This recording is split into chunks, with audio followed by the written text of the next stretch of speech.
Hello everyone, this is Sudhir and welcome to our YouTube channel Study with Sudhir. Today we discuss a new topic, international trade. Class 12th, chapter number 9th. World book है हमारी fundamental human geography. जो पिछला जो chapter था उसके अंदर हमने जो ट्रांसपोर्ट एंड कम्युनिकेशन है उसको कंप्लीट किया था और काफ़ी दिन के बाद ये वीडियो है वो बना रहा हूँ मैं। और पिछले आपको किसी वीडियो के अंदर डाउट है तो आप मुझे कमेंट करके आप बता सकते हैं। इसके अंदर हम डिस्कस करेंगे इंटरनेशनल ट्रेड के बारे में। ये चैप्टर नंबर 9 है हमारा और इसके अंदर केवल जो ट्रेड है उसकी जो बेसिक जो इन्फॉर्मेशन है उन्हीं के बारे में डिस्कस करेंगे और हम एक एक जो टॉपिक है उसको बारीकी से क्लियर करेंगे। चलिए वीडियो स्टार्ट करते हैं। अब बात करते हैं ट्रेड होता क्या है। एक तो चीज़ होती है ट्रेड। पहले बात करते हैं ट्रेड होता क्या है। ट्रेड होता है exchange of good and service. जो वस्तुएं होती हैं और जो सर्विस जो सेवाएं होती हैं उनको एक्सचेंज करना। एक्सचेंज मतलब जो सेवाएं हैं उनको एक स्थान से दूसरे स्थान पे भेजना या जो सेवाएं हैं वो देना, ये कहलाती है ट्रेड। वस्तुओं का एक स्थान से दूसरे स्थान पे भेजना वो ट्रेड कहलाता है। यहाँ तक क्लियर हुआ होगा आपको। अब ये क्या है कि जो ट्रेड है, ट्रेड को करने के लिए दो पार्टियों की आवश्यकता होती है। एक तो खरीदने वाला हो और एक उस चीज़ को बेचने वाला हो, जब तो ट्रेड होगा। देखिए, हमें बुक की आवश्यकता है। हमें क्या है, बुक की आवश्यकता है। कोई बेचने वाला होगा तो ही हमें जो बुक है वो मिलेगी। तो यहाँ पे क्या है कि दो पार्टियों की आवश्यकता होती है। एक तो बेचने वाला सेल होना चाहिए, एक परचेज, एक उसको खरीदने वाली पार्टी है वो होनी चाहिए, जब भी तो ट्रेड होगा। यहाँ तक कर लिया हमने। अब इसके क्या है, दो लेवल होते हैं। ये इसके दो लेवल होते हैं कि हम दो लेवल पे ये करते हैं। कौन कौन से लेवल हैं। एक तो नेशनल लेवल। नेशनल लेवल क्या होता है कि हमने जो पिछली जो बुक थी हमारी उसके अंदर हमने कंप्लीट किया था। तो जो नेशनल लेवल है इसमें जो नेशनल जो ट्रेड है उसके बारे में मैं बता दूं आपको। एक राज्य से दूसरे राज्य, या कहने का मतलब है कि देश के अंदर ही क्या है कि देश के अंदर ही जो व्यापार जो ट्रेड जो किया जाता है उसको नेशनल ट्रेड कहते हैं। जो इंटरनेशनल जो ट्रेड है वो अपने देश से बाहर दूसरे देशों के साथ हम व्यापार है वो करते हैं, जो ट्रेड है वो करते हैं, उसको कहते हैं इंटरनेशनल ट्रेड। देखिए एक एग्जांपल के साथ मैं आपको समझाने की कोशिश करता हूं। इंडिया है, इंडिया और यूएसए। जब भारत यूएसए से कोई भी सामान, भारत यूएसए को कोई भी जो सामान है वो बेचता है और यूएसए भारत को कोई सामान, भारत यूएसए से कोई सामान खरीदता है, तो ये कहलाती है इंटरनेशनल ट्रेड। अब यहाँ पे क्या है, हरियाणा और पंजाब, क्या है कि हरियाणा और जो पंजाब है वो आपस में क्या है कि जो ट्रेड करते हैं, व्यापार करते हैं। तो ये तो हो गया इंटरनेशनल और ये है नेशनल।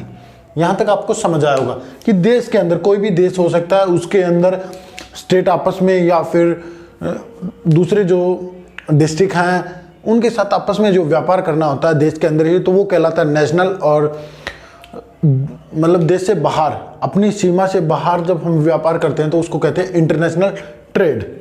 यहाँ तक क्लियर हुआ होगा।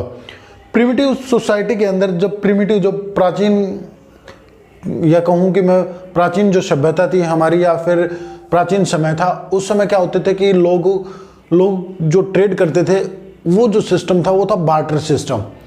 कि जो प्राचीन समय में जो ट्रेड जो किया जाता था उसे बार्टर सिस्टम के नाम से जाना जाता था। अब बार्टर सिस्टम होता क्या है ये सुन लीजिए एक बार। बार्टर सिस्टम के अंदर यह है कि मुझे जिस चीज़ की आवश्यकता है और उस बंदे को भी उस चीज़ की आवश्यकता है। जैसे सपोज कीजिए मेरे पास राइस है, मेरे पास चावल है और मुझे ज़रूरत है मटके की।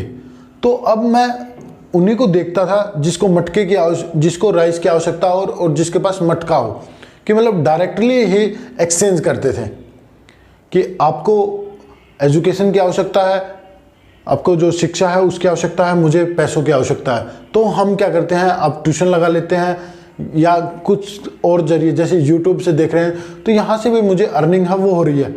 तो ये दोनों एक टाइप से ऐसे ही जो व्यापार होता था वो होता था बार्टर सिस्टम। जैसे आपको कपड़ों की आवश्यकता है, मेरे पास कपड़े हैं, आपके पास राइस है और मुझे राइस की आवश्यकता है, तो हम दोनों बदले एक्सचेंज है वो कर लेंगे। तो इसको बोलते थे बार्टर सिस्टम। अब इसके अंदर काफ़ी ज़्यादा जो डिफ़िकल्टी है वो देखने को मिली। उसका जो प्राइस है वो पता नहीं लगता था कि उसकी जो क्वांटिटी थी, इन सभी का हमें पता है वो नहीं लगता था। ये डिफ़िकल्टी थी, और इसी डिफ़िकल्टी ने क्या किया, जो करेंसी है उसको इंट्रोड्यूस किया। जो करेंसी है वो जो बार्टर सिस्टम है उसमें ज़्यादा डिफ़िकल्टी है, उनके आने की वजह से हमें एक नई चीज़ देखने को मिली, वो थी मनी। जो करेंसी है वो हमें देखने को मिली।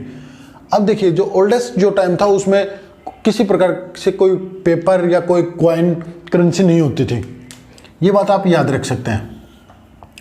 ओल्डेस्ट टाइम में किसी प्रकार से कोई पेपर या कॉइन करेंसी नहीं थी, बल्कि जो शेल्स हैं, व्हेल टीथ्स हैं, dog teeth, skin, cattle, rice, salt, small tools, copper, silver, gold, इनका ही क्या करते थे, करेंसी के रूप में यूज करते थे लोग, कि गोल्ड है, कॉपर है और सिल्वर है, स्मॉल टूल्स हैं, साल्ट है, राइस हैं, कैटल, स्किन, टीथ जैसे एलिफेंट के हुए, डॉग्स के हुए, वेल्स के हुए, और जो सेल्स होते हैं, इनका जो इस्तेमाल है वो किया जाता था करेंसी के रूप में।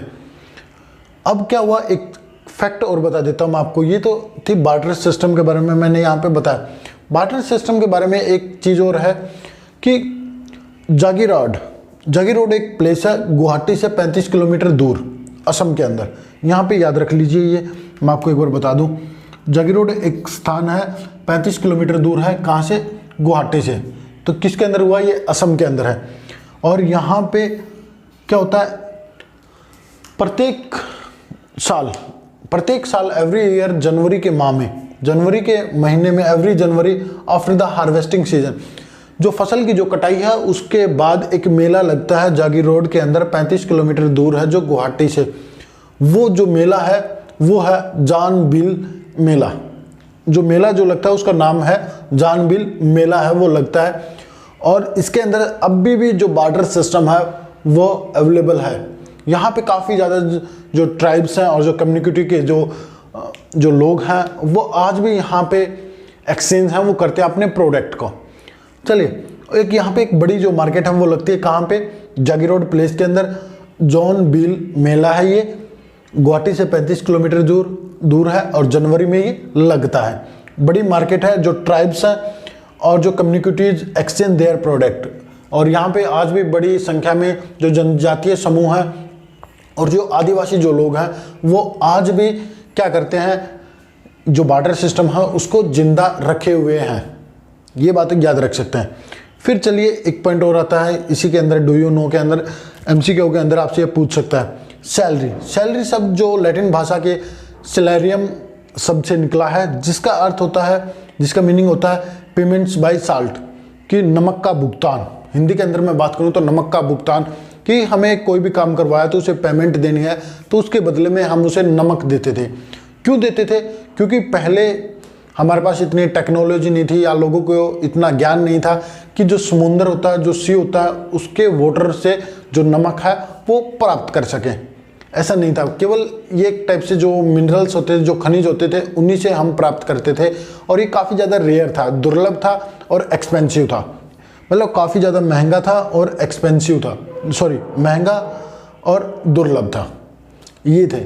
बस आज की वीडियो इतनी ही थी। आपको वीडियो अच्छी लगी तो लाइक करें, शेयर करें और चैनल को सब्सक्राइब जरूर करें। अगली वीडियो के अंदर हम बात करेंगे इंटरनेशनल ट्रेड की हिस्ट्री के बारे में। बस आज के लिए इतना ही। आप वीडियो को देखें पूरा, और कुछ डाउट है तो आप मुझे कमेंट करके बता सकते हैं। Thank you.